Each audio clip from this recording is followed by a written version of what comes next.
डोक्याला मार लागला. हो ना, तेवढं बरं निघलं.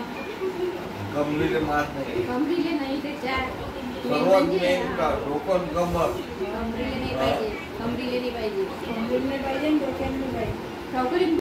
हाय हॅलो नमस्कार. श्री स्वामी समर्थ सर्वांना. आजच्या माझ्या नवीन व्लॉगमध्ये मी रुपाली आपल्या सगळ्यांचं मनापासून स्वागत करत आहे. तर हा आहे कालचा व्हिडिओ, काल संध्याकाळचा व्हिडिओ, जेव्हा मी माझी बहीण श्रद्धा आणि मी आणि तिचे माझे मिस्टर आम्ही सर्वजण गेलो होतो हॉस्पिटलला. कारण तिला आता जस्ट 9वा महिना लागलेला आहे आणि 9व्या महिन्याची सुरुवात झालेली आहे. तर मग आम्ही चेकअपसाठी गेलो होतो. चेकअप केला, त्यानंतर मग मॅमने सांगितली ती सोनोग्राफी करायला. तर मग सोनोग्राफी करायला इथं मी आता आराम करत आहे मस्तपैकी. आज मला स्वयंपाकाला आहे सुट्टी आणि दिशा बनवत आहे भात. कोणता भात आहे दिशा? Schezwan fried rice. सकाळचा भात शिळा होता आणि आम्ही जेवण केल्यानंतर मग भात खूप शिल्लक राहिलेला होता. तर दिशा म्हणत होती की चल आज मी शेजवान फ्राईड राईस बनवते म्हणून.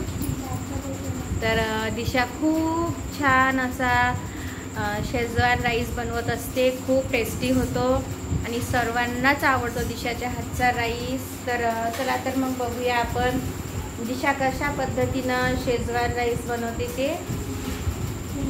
आणि कसा बनतो तो आजचा शेजवान राईस. बनव.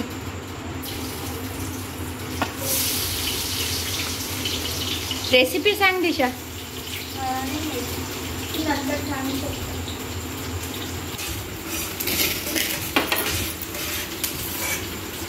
इथं दिशानं मस्त सोयाबीन फ्राय करून घेतलेले आहे. हा आहे सकाळचा शिळा भात आणि शिळ्या भाताचा दिशा बनवणार आहे राईस. तर इथं सुरू आहे आता दिशाचं शेजवान राईस बनवणं. खूप टेस्टी असा शेजवान राईस बनवते दिशा. शेजवान राईस, चायनीज पुलाव, ती चायनीज पदार्थ खूप टेस्टी बनवते. तर हे बघा आता चालू आहे तिनं छानपैकी तेलामध्ये कांदा टाकला आहे आणि कांदा ती ब्राऊन होईपर्यंत भाजून घेणार आहे. त्यानंतर टाकणार आहे ती सर्व प्रकारचे मसाले. आता तिला मी रेसिपी सांगायला म्हटलं होतं पण तिला सांगता येत नाही रेसिपी. तर अशा प्रकारे ती तिच्या पद्धतीने बनवते. खूप टेस्टी असा राईस बनवला होता दिशानं. सर्वांनी आवडीनं खाल्ला, सगळ्यांनाच आवडला आणि तिला तसं आवड आहे स्वयंपाकाची. ती नेहमीच बनवते, मला मदत करते. आता मी बाहेरून आल्यानंतर खूप थकलेली होती. आता तुम्हाला व्हिडिओमध्ये माझा चेहरा दिसतच असेल थकलेला. बाहेरून आल्यानंतर खूपच थकवा येतो, तर कंटाळा पण येतो स्वयंपाकाचा. तर मग मी म्हटलं तिला तूच बनव. म्हटलं दिशा आज स्वयंपाक मी आधीच सकाळी जास्त भात लावून ठेवलेला होता. तर मग इथे आता दिशा बनवत आहे छानपैकी शेजवान राईस सर्वांसाठी आणि केदारसाठी बनवणार आहे मी 4 ते 5 चपात्या. केदार माझा मुलगा आणि त्याचे बाबा हे दोघं पण चपाती खाणार. यांना राईस आवडत नाही, केदारला चालत नाही. तर मग आम्ही बाकीचे सर्व मेंबर राईसच खाणार आहे. तर हॉस्पिटलमध्ये गेलो होतो आणि हॉस्पिटलमध्ये पण रिपोर्ट सोनोग्राफी केली माझ्या बहिणीची श्रद्धाची. तर रिपोर्ट चांगले आलेले आहे. डॉक्टर लवकरच आता तिला तारीख देणार आहेत. बाळ लवकरच आमच्याकडे आता छोटासा बाळ येणार आहे. आता तो मुलगा असणार की मुलगी याचं सगळ्यांना आतुरतेने वाट आहे. सर्वजण वाट बघत आहे आणि सर्वांचं सध्या आमचं हेच चालू आहे. आमच्याकडे बाळ येणार आहे म्हणून बाळाची तयारी चालू आहे. त्याच्यासाठी लागणारे कपडे, आणखी काही साहित्य. तर इथे दिशा भात बनवत आहे आणि भात बनवता दिशासोबत केदार आणि गौरी इथे लुडबुड करत आहे. कारण त्यांना गौरीला तर खूपच आवडतो दिशाच्या हातचा भात. तर हा आहे दुसऱ्या दिवसचा व्हिडिओ. इथे आता मस्तपैकी गरमागरम चहाने माझ्या दिवसाला होणार आहे सुरुवात.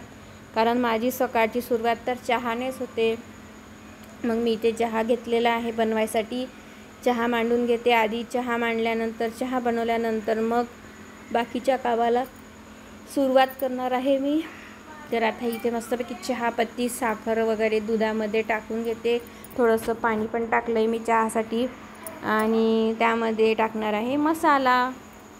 इथे मस्तपैकी चहाचा मसाला टाकला आहे. कारण मी हा घरीच बनवलेला मसाला आहे. खूप टेस्टी चहा होतो याने मस्तपैकी. तुम्ही चहाच्या मसाल्याची रेसिपी तर बघितलीच असेल. मस्तपैकी चहा, गरमागरम चहा पिते आणि मग करते मी कामाला सुरुवात. तर इथे बघा आता चहा मस्त शिजत आलेला आहे आणि चहा घेतल्यानंतर मग करणार आहे मी क्लिनिंग घराची. क्लिनिंग केल्यानंतर आंघोळ आणि देवपूजा, मग करणार आहे स्वयंपाकाला आणि नाश्त्याला सुरुवात. तर इथे मस्त गरमागरम चहा तयार आहे. आता पटकन मी चहा पिऊन घेते आणि त्यानंतर मग मी बनवणार आहे केदारसाठी नाश्त्याला प्रोटीनयुक्त सलाद. तर इथे कडधान्यापासून तयार मी सलाद देत आहे केदारला बनवून. इथे मी माझ्या मुलांना प्रोटीनयुक्त भरपूर पदार्थ खाऊ घालत असते. बाकीचे बाहेरचे पदार्थ खाण्यापेक्षा आणि इतरही त्यांना आवडते ते मी बनवून देत राहते नवीन. आणि त्यासोबत आपल्याला प्रोटीन पण देणं खूप जरुरी असते. त्यानंतर लागले मी स्वयंपाकाला. आज स्वयंपाकात बनवणार आहे मी भेंडीची भाजी 2 प्रकारची. तर 2 प्रकारच्या इथे मी भेंडीच्या भाज्या बनवलेल्या आहे आणि मिस्टरांसाठी नॉनव्हेज बनवणार आहे. आज आहे रविवार. मिस्टरांना नॉनव्हेज आवडतं म्हणून मुलाला पण आवडतं. तर आम्ही नॉनव्हेज कोणीही खात नाही. मुलगा आणि माझे मिस्टर हे दोघंच खातात. त्यांच्यासाठी पण नॉनव्हेज बनवलं. आमच्यासाठी पण छान अशी भेंडीची भाजी आणि चपात्या बनवून घेत आहे. मस्त गरमागरम स्वयंपाक करते आणि बाकीचे कामं झाल्यानंतर माझे धुणे भांडे वगैरे आटोपलेली आहे. सफाई थोडीशी राहिलेली आहे ती पण मी करून घेणार आहे क्लिनिंग. आणि आज दुपारी अचानकच 1 ते 2 वाजतापासून एकसारखा असा पाऊस सुरू झालेला आहे. रात्री पण थोडाफार आलेला होता, पण आज दुपारपासून तर मस्तपैकी एकसारखा पाऊस सुरू आहे. तर हे बघा थंड वातावरण झालेलं आहे मस्त आज पावसामुळे. या वातावरणाची मी खूप दिवसाची वाट बघत होते, कारण गरमी, नुसतं घाम आणि ऊन याला कंटाळलेला होता माझा जीव. माझाच काय सर्वांचाच जीव कंटाळलेला असेल. कोणालाच जास्त उष्णता आणि गरमी आवडत नाही. थंड वातावरण आणि पावसाचं वातावरण सर्वांनाच आवडते. तर शेतकऱ्यांना पण खूप आनंद झालेला आहे. आता आमच्या शेतात पण जमलं तर उद्या पेरणी करणार आहोत आम्ही पाऊस आल्यामुळे. बघू आता उद्या काय होते ते. त्या दिवशी तर आम्ही पेरायला गेलो होतो, मग परत आलो, कॅन्सल केलं पेरणं. तर इथे मी आता रस्सा भेंडी पण बनवून घेणार आहे. हे बघा इथे आपली फ्राय भेंडी काढून घेतली आणि इथे आता यामध्येच मग मी रस्सा भेंडी पण बनवून घेतली सर्वांच्या आवडीची. कोणाला सुकी भेंडी आवडते, कोणाला रस्सा भेंडी आवडते. त्याच्यामुळे मला 2-2 भाज्या बनाव्या लागतात. आणि त्यानंतर मग रात्रीचं हे आहे रात्रीचा रुटीन माझं. तर रात्री मी आता इथे पनीर घेतलं बनवायला. मी 1 लिटर जवळपास दूध आणलेलं होतं आणि त्याचं बनवणार होती मी पनीर. तर इथे पनीर बनवण्यासाठी मी दूध छान असं गरम करून घेतलं, मस्त उकळून घेतलं आणि थोडं लिंबूचा रस टाकून इथे चम्मच ढवळून घेत आहे मस्त दुधामध्ये. इथे चम्मच ढवळून घेतल्यानंतर हळूहळू दूध फुटायला लागतं. थोडंसं ह्या प्रोसिजरला टाईमच लागतो, पण घरचं पनीर ते घरचंच असते. छान टेस्ट येते, पनीर फ्रेश पण राहते आणि टेस्ट पण चांगली होते. भाज्या पण छान होतात घरच्या पनीरच्या. बाहेरचं पनीर आणलं तर ते खूप दिवसाचं राहतं आणि टेस्ट पण चांगली लागत नाही. पण इमर्जन्सीमध्ये कधी आणते मी, ते पण आणते आणि शक्यतोवर मी घरीच बनवते. आणि हे असं घरी बनवलेलं पनीर खूप छान बनते आणि स्वस्तात पण पडते आपल्याला, जास्त महागही पडत नाही. तर इथे दूध आता मस्तपैकी फुटलेलं आहे. एक साईडला पाणी आणि एक साईडला दूध झालेलं आहे. त्यानंतर मग चाळणीमध्ये इथे कापड ठेवते मी आणि हे पूर्ण दूध इथे चाळणीवर टाकून घेणार आहे, कारण म्हणजे पनीरवर राहते आणि दुधाचं पाणी जे असते ते खाली निघून जाते गंजामध्ये.